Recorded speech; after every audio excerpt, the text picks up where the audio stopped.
Cheesy the Podcast, presented by Just Cheesy Productions.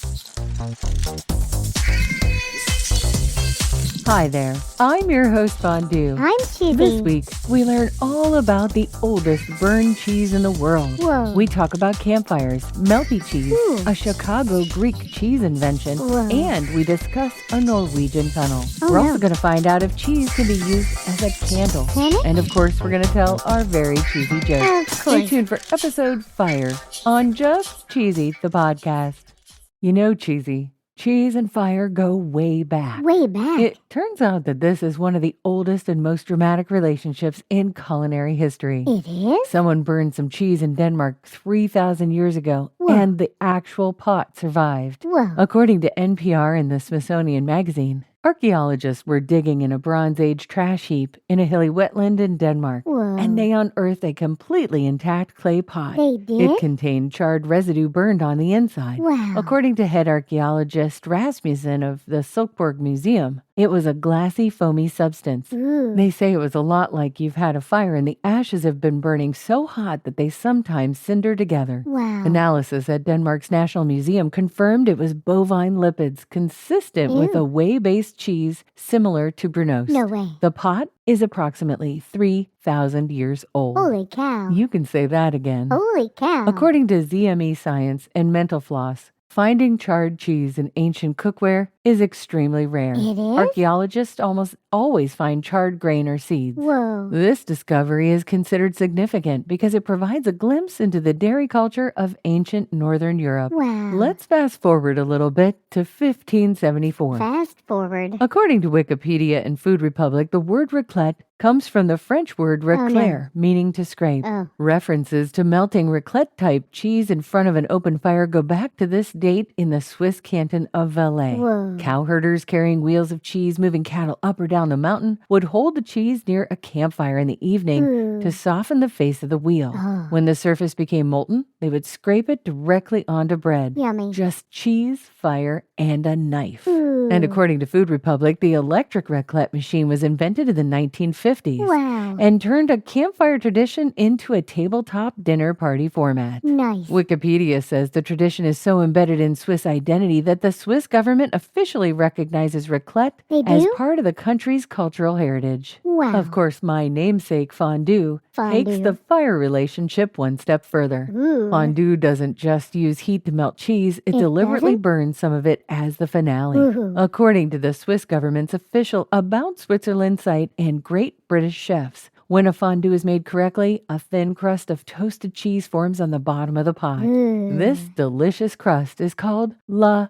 religieuse, Oh, no. French for the nun. According to Murray's Cheese and Food Republic, the origin of the name is debated. It Murray's is? Cheese says that there is a theory Okay. that the monks would save this remaining bite for nuns in the nearby abbey. Aw. Another theory says crust resembles the cap that the nuns wore in the Middle Ages. Aw. Even 1001 Fondues, you know, the place that's been serving fondue in Quebec since 1984. Oh, yeah. They say that the true origin of the term remains an enigma with many competing hypotheses. Really? But what's not debated is this chunk of cheese itself. Ooh. The Swiss government's official fondue guide says that it has a texture of a waxy cracker. Ooh. It's lifted out with a spatula. Okay. It's traditionally considered the most prized bite of the entire meal. Oh, yeah. Food Republic says that sometimes when this big chunk of cheese is removed from the pot, the Swiss will sometimes crack an egg directly into the remaining pot, Wow. and they cook it in the last traces of cheese and heat. Delish. You can say that again. Delish. 1001 Fondues is not a sponsor. Nope. But if they are one day, their ad will go right here.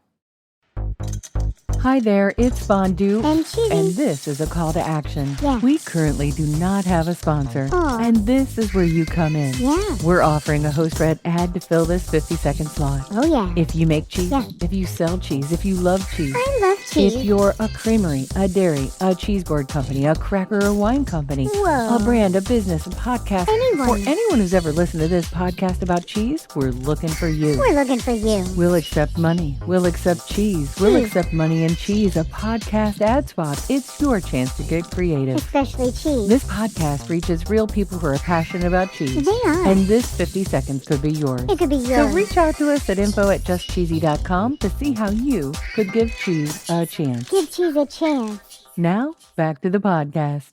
I've just recently had this next one called Saganaki. Ooh, yeah. And this thing is like dinner in a show. Yeah. It's flaming Greek cheese. Yummy. According to Olive Tomato and Chicago Magazine, fried cheese in a small pan called a sagani has existed in Greek cuisine for a long time. It has? The pan gives the dish its name. But the Oh. fire, the brandy, and the shout of opa were not invented in Greece. They were invented in Chicago. Whoa. The owner of Parthenon Restaurant in Greektown, Chicago, invented flaming saganaki in 1968. Wow. Waiters at this restaurant poured brandy or ouzo over the hot fried cheese. They set it alight. They shouted opa while ringing sheep bells. Wow. According to multiple sources, the tradition spread to Greek restaurants worldwide Yum. within a few years. Wow. According to Taste Atlas, the cheeses traditionally used for this dish include Graviera, Kasseri, Oh, no. and Kefalotir, Oh, boy. and halloumi. Yum. All semi-hard cheeses that can withstand heat without fully dissolving. Whoa. And this really gives it a yummy flavor.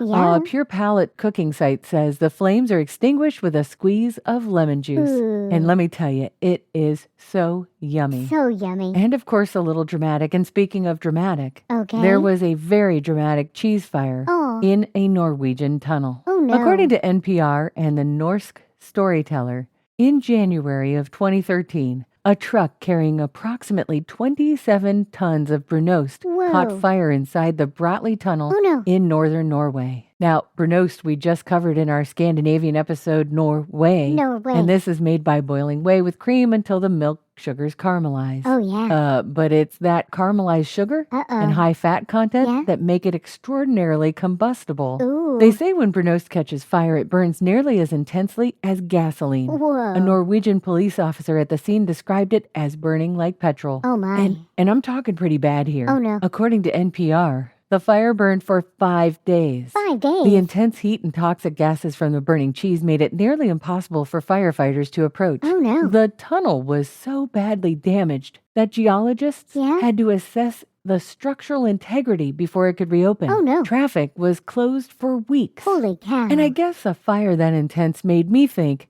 can cheese actually be a candle? Can it? And the answer is sort of. Really? In 3 different ways. Okay. And all are very interesting. The first is an edible cheese candle. Ooh. According to KiwiCo's Kitchen Science series for young experimenters, you can make a fully functional edible candle. Whoa. You fill a small container with soft cheese. Okay. You press a pecan half lengthwise into the center. Okay. And you light the tip of the nut. What? KiwiCo says that pecans burn because of their high oil content. Really? Similar to how a wick draws liquid wax into a flame. Oh. The pecan burns for a few minutes, the cheese is the substrate, and the Okay. nut is the wick. Ooh. When the flame goes out, you simply eat it. Wow. Now, there's a second way to make something here with cheese. Okay. It's as a wax fire starter. Wow. According to Gippsland Unwrapped, an Australian sustainability blog, the paraffin wax coating on cheeses like Gouda is genuinely flammable. It is? So the blogger discovered that cheese wax can't be composted. Aw. The blogger also discovered that it cannot be safely used in regular candle making because of health concerns from petroleum-based paraffin. Okay. But it can be melted down and used to make fire starters. Really? You melt the cheese wax down in a double boiler. You pour it over dryer lint packed in cardboard tubes Okay. like toilet paper tubes, Oh, no. and you let it harden. Wow. The result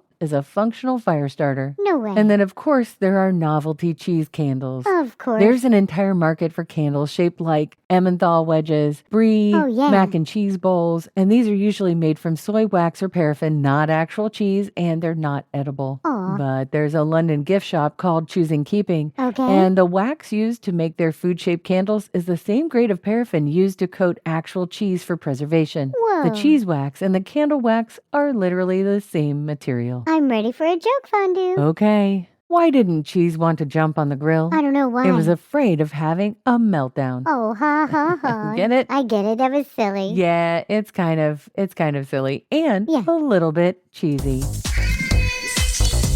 Thanks for listening to Just Cheesy the Podcast, episode Fire. Thank you. From Bronze Age fire to a Norwegian tunnel disaster, cheese and fire have always found one another. Yeah. And you can find other hot things Hot. on our website, justcheesy.com, or wherever you get your podcasts. Stay cheesy, everybody.